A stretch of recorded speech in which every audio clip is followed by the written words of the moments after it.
আমি যদি ক্ষমতা ছেড়ে দিই আমার একটা কর্মীও বাঁচবে না।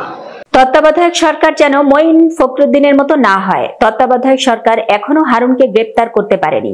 সাবেক বিরোধী দলের হুইপ ও বিএনপি চেয়ারপারসনের উপদেষ্টা জয়নুল আবেদিন ফারুক মঙ্গলবার বিকালে কুমিল্লা নগরীর কান্দিরপাড়ে বিএনপির দলীয় কার্যালয়ের সামনে দ্রব্যমূল্যের ঊর্ধ্বগতি রোধ, আইন শৃঙ্খলার উন্নতি ও দ্রুততম সময়ের মধ্যে জাতীয় সংসদ নির্বাচনের দাবিতে বিএনপির জনসভায় প্রধান অতিথির বক্তব্যে তিনি এসব কথা বলেন। ওবায়দুল কাদের বলেছে আমি পালাই না, শামীম ওসমান বলেছে আসন খেলা করি, হাসান চট্টগ্রামের বলেছে বাংলাদেশে বিএনপির অস্তিত্ব রাখবো না। ওই হাসান মাহমুদ কোথায় তুমি?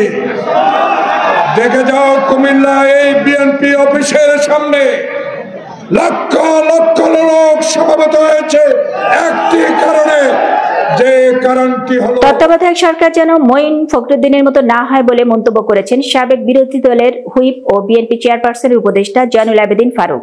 তিনি বলেন, তত্ত্বাবধায়ক সরকার এখনো হারুনকে গ্রেপ্তার করতে পারেনি। আমাদের উপর যারা অত্যাচার নির্যাতন চালিয়েছিল তাদের কাউকে গ্রেপ্তার করতে পারেনি, কারণ তত্ত্বাবধায়ক সরকারের আশেপাশে এখনো আওয়ামী লীগের প্রেতাত্মারা ঘোরাঘুরি করছে। এই আওয়ামী লীগের প্রেতাত্মারাই শেখ হাসিনাকে 3 বার ক্ষমতায় বসিয়েছে। আর আজ আমাদের লড়াই শুধু তাদেরই বিরুদ্ধেই। তত্ত্বাবধায়ক সরকারকে বলতে চাই, আপনারা মঈন ফখরুদ্দিনের মতন হবেন না দয়া করে। অন্তর্বর্তীকালীন সরকারকে উদ্দেশ্য করে বিএনপির এই নেতা বলেন, 7 মাস অতিবাহিত হলেও আপনারা কি একজন আওয়ামী লীগকেও ধরতে পারেননি? ডেভিল হান্ট অভিযান এত দেরিতে কেন শুরু করেছেন?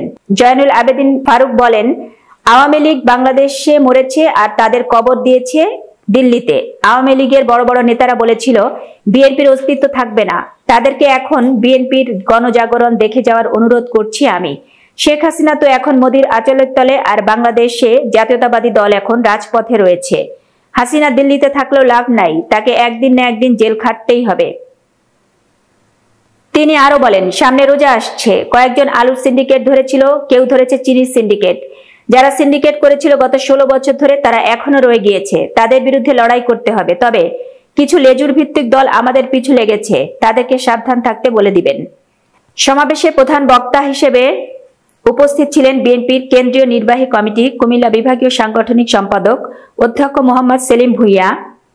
এ সময় দক্ষিণ জেলা বিএনপির আহ্বায়ক জাকারিয়া তাহের সুমনের সভাপতিত্বে বিশেষ অতিথি হিসেবে উপস্থিত ছিলেন বিএনপির কেন্দ্রীয় কমিটির ত্রাণ ও পুনর্বাসন বিষয়ক সম্পাদক হাজী আমিনুর রশিদ ইয়াসিন, শিল্প বিষয়ক সম্পাদক মোহাম্মদ আবুল কালাম, কুমিল্লা বিভাগীয় বিএনপির সাংগঠনিক সম্পাদক হাজী মুস্তাক মিয়া, দক্ষিণ জেলা বিএনপির সিনিয়র যুগ্ম আহ্বায়ক সৈয়দ জাহাঙ্গীর আলম, হাজী জসিমউদ্দিন প্রমুখ।